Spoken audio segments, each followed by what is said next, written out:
To hear the full episode, become a patron at patreon.com/deathpanelpod. Hey everyone, Artie here. And welcome to All Care for All People, a special limited series from Death Panel that we've been quietly working on in the past few months.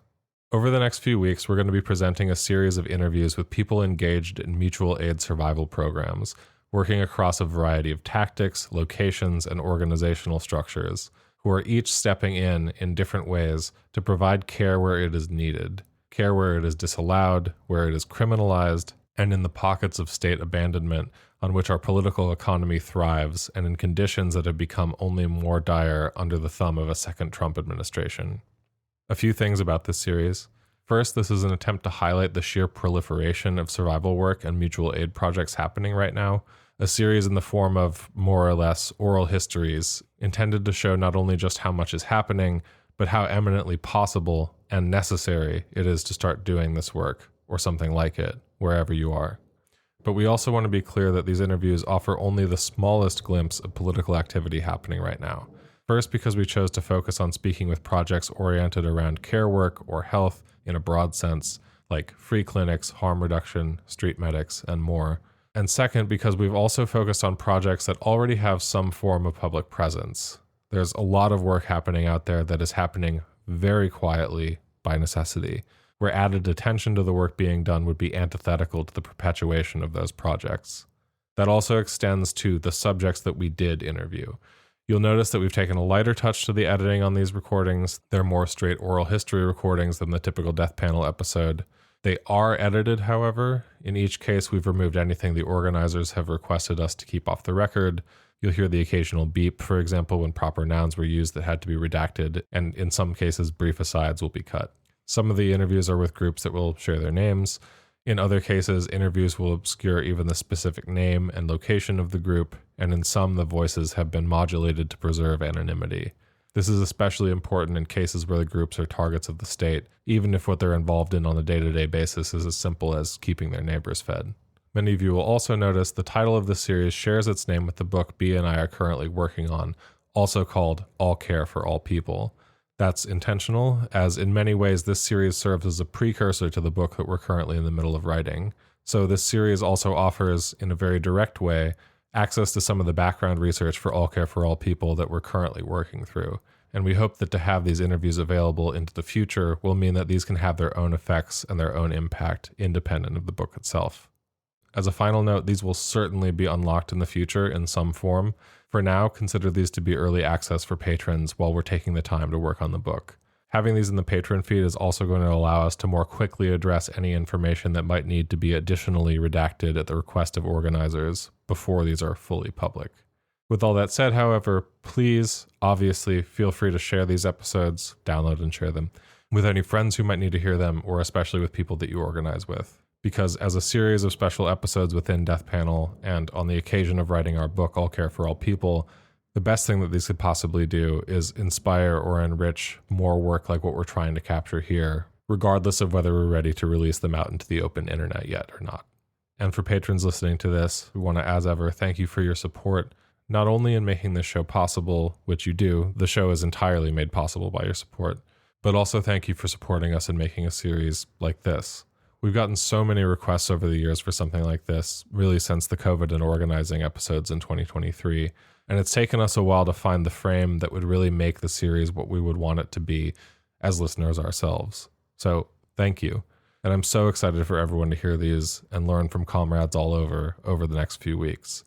And of course, we'll be back to our regular programming soon. With all that said, I'll leave it to B to set up this week's interview. More from us soon, and stay alive another week. So, we are officially on the record. Hey, everyone. Hello. Hi. Hello. Can you start by introducing yourselves and say a little bit about how you're coming to this work? And then after that, we'll stop to describe the project of Philly Childcare Collective. But I just want people to get a chance to sort of get to know each of you before we dive into what the project is. I can go first. I'm Ona. I'm a biracial Black and Irish American parent. I'm a community herbalist focused on like Afro-diasporic plants and plant ways and food ways. I'm a writer, and I came to healing justice through my community herbalism practice, but also through my experience as a type 1 diabetic for over 20 years. So there's a lot there. And then specifically to the work of Philly Childcare Collective through Z. And Z kind of proposed it as like an opportunity to get like re-involved in organizing work after having a child. Have an almost 3-year-old Gemini. And so it's been even before having a child, but after especially, it's been a lot to just build and rebuild relationships with people. And I think PCC starts from the place of building relationships. And so I think it's a beautiful entry back into organizing work and sustaining organizing work. Thanks, Ona. I can hop in as well. My name is Renya. I am white and, crucially for our work, not a parent. I am a care worker, culture worker, narrative therapist, anarchist abolitionist, and also a writer. I come to this work through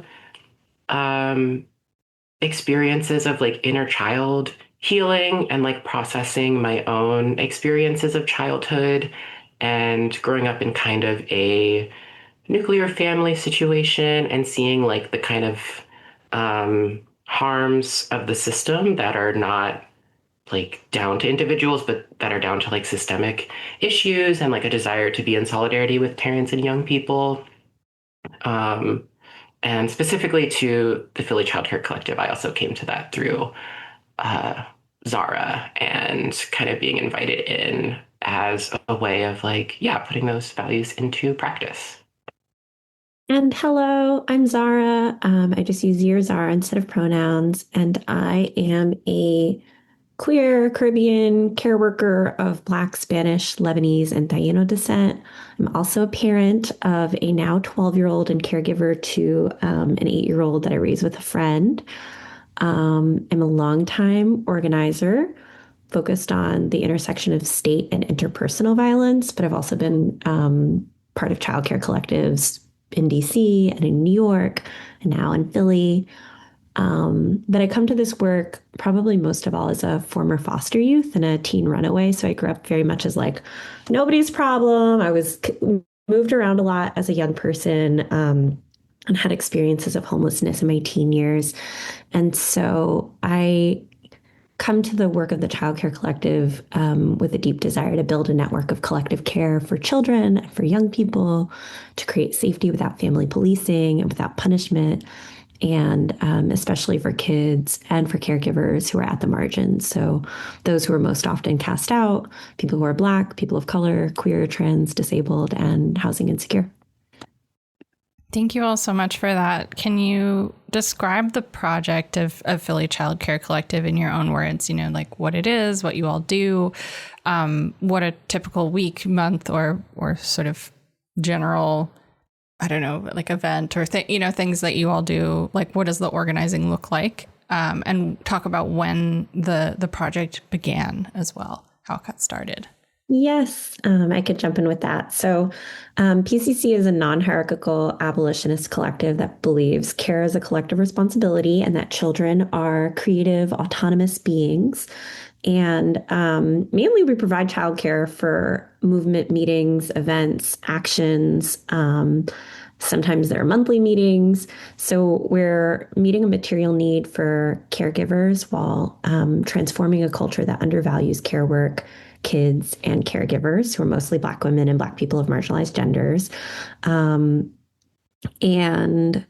So on one hand, we're supporting groups that are often led by working class parents and caregivers that are engaged in community organizing on issues like repro justice, on migrant justice, on tenants' rights. And we're also working to change the ecosystem of local movement groups to better support kids and caregivers. Mm-hmm.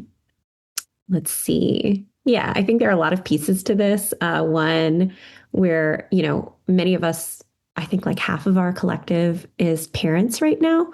So we're providing sliding scale stipends and a care network for our members to support members who are caregivers. And then we're also providing childcare in a way that honors the agency of young people. We really believe that kids and young people can teach us so much if we're willing to listen and create spaces that support their imagination and sense of possibility. Yeah, there's so many pieces I want to touch on. I think the last thing I'll add before passing it over is I think we're modeling with our members and our partners that collective care keeps us safe. So we're demonstrating that we can create communities of care for children, and we can prevent and address child abuse and child sexual abuse without family policing, without punishment, without separating Black children from their parents or disabled parents from their kids. The state designates certain communities, especially people who are Black, Indigenous, disabled, trans, and queer, to be unfit parents. And while we can't ignore the realities of child abuse and child sexual abuse in our communities, especially against kids who fit those identities, we're saying policing isn't what keeps us safe. We keep us safe. And I feel like thanks, Dee, for the broad strokes and also like the political standpoint. And I think on a day-to-day kind of or week-to-week organizing structure, we're broken up into committees. And so we offer childcare, and the way that we structure that childcare is through committee work. And the way we structure our larger work is through committee work. And so I'm on the partners committee, and the partners committee vets our childcare requests and builds our partnerships in Philly with organizations. As a collective, we prioritize the ability to build long-term relationships. And so we have a set of regular partners that we maintain relationships with, people that we prioritize who are engaged in long-term strategic building. And the partner committee does things like partner calls. We assess alignment with our points of unity. And then we also coordinate childcare shifts for partner events and meetings. So we're kind of doing who's able to offer childcare for this event or meeting, who's able to kind of be the point person for the series that's happening. So that's kind of the work that we're doing. And also we're in the process of developing conflict processes, which I think is really important. Thanks, Ona. Yeah, to add to that, the other two committees, I'm in both our People Committee Resources Committee. I can speak to resources.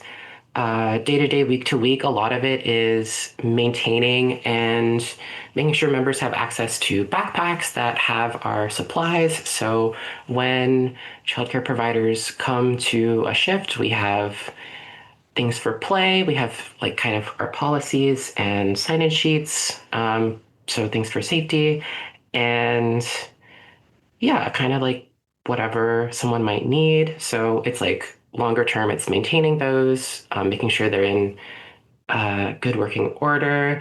And some of the other work Resources Committee does is maintaining our finances, applying to grants, also kind of maintaining our website and social presence. And recently we've also been working on zines. So recently we worked on creating and printing and sharing a zine on adultism, which was really beautiful. And that came out of a member conversation connected to political education. Yes. Thank you all so much. Sorry, I was going to add the People Committee in there. No, go for it.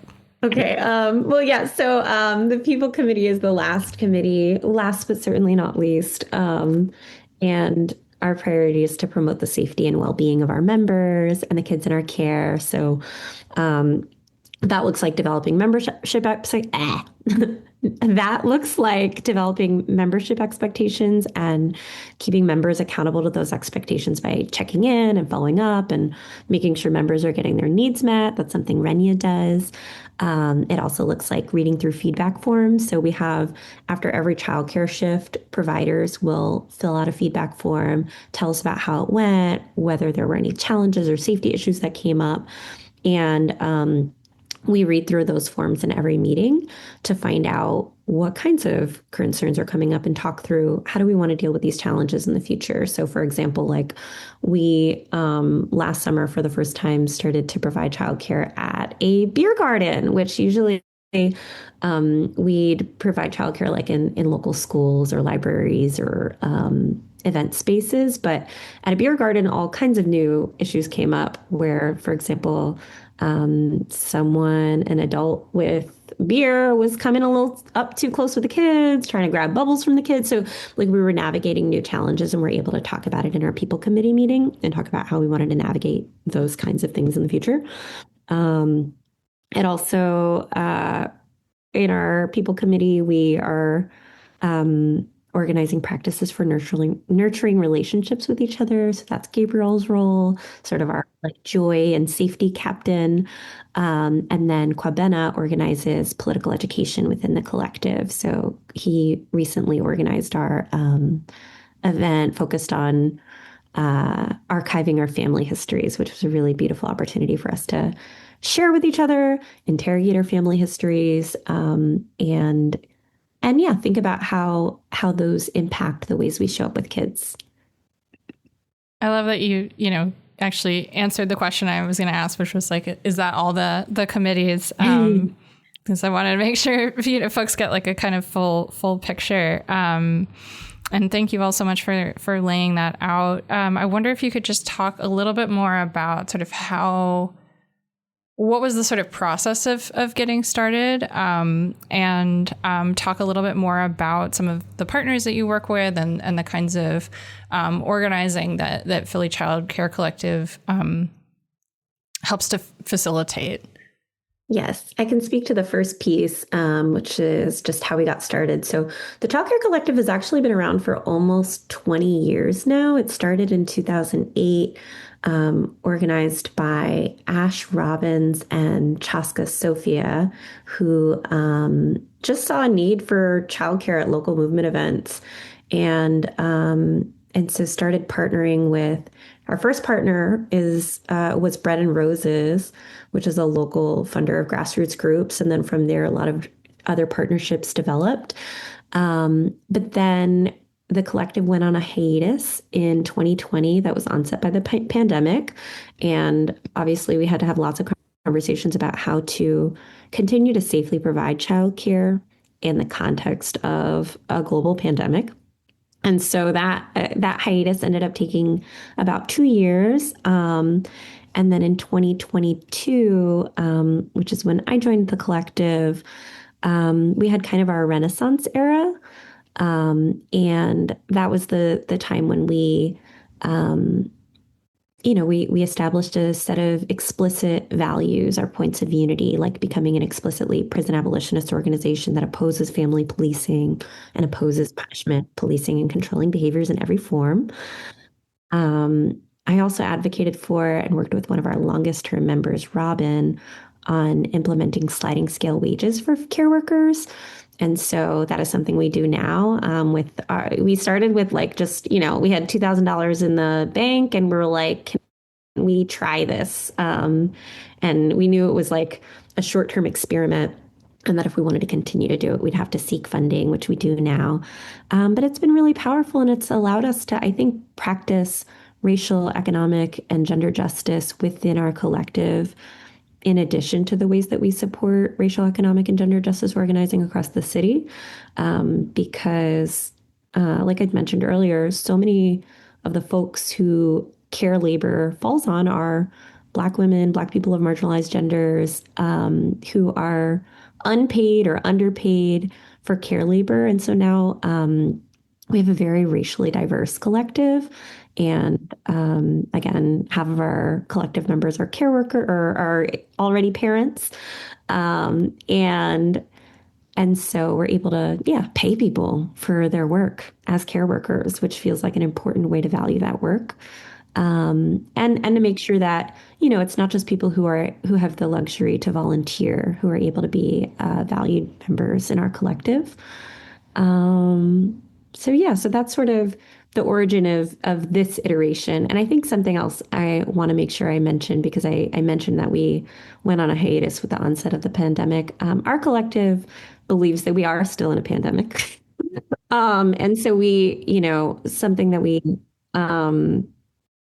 have done since 2022 and in an ongoing way is we require masking among our members. We continue to mask when we're providing childcare to kids. We don't require that of our partners or the kids in our care. We recognize there are many reasons that kids are not consistently able to mask. And also, it's important to us to keep each other and to keep the kids in our care safe. I'm glad you brought in the piece around COVID. That feels really important to me in terms of safety. In terms of like our purpose and goals, I think I want to pull out something from what Zara just shared, or pull out a thread that I feel like weaves through a lot of this conversation, which is that there's something about PCC where we're talking about the idea of like disrupting our understanding of social reproduction. And so there's something about youth and young people and kids, especially a lot of the folks that we work with are very, very young kids. Like some of them are babies, some of them are toddlers, some of them are like under 5. And then some people are like 10 or 12. And so I think it's being able to hold the dignity of children in a very real way. And I think by holding that dignity, we're also holding the dignity of caregivers in a very real way, caregivers and parents in a very real way, and also trying to provide a level of social infrastructure that prioritizes that kind of dignity instead of invisibilizing children and caregivers. And that, I feel like I was there for that conversation on adultism that we had last year. It was a part of our membership orientation.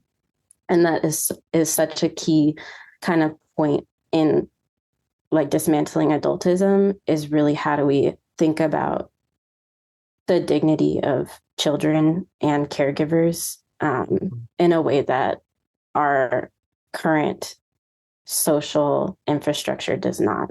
And so in that way, like in that intimate way, PCC's goals and purpose are unified towards sustaining our movements through the kind of childcare that we provide, and also through the kind of relationships that we build with partners.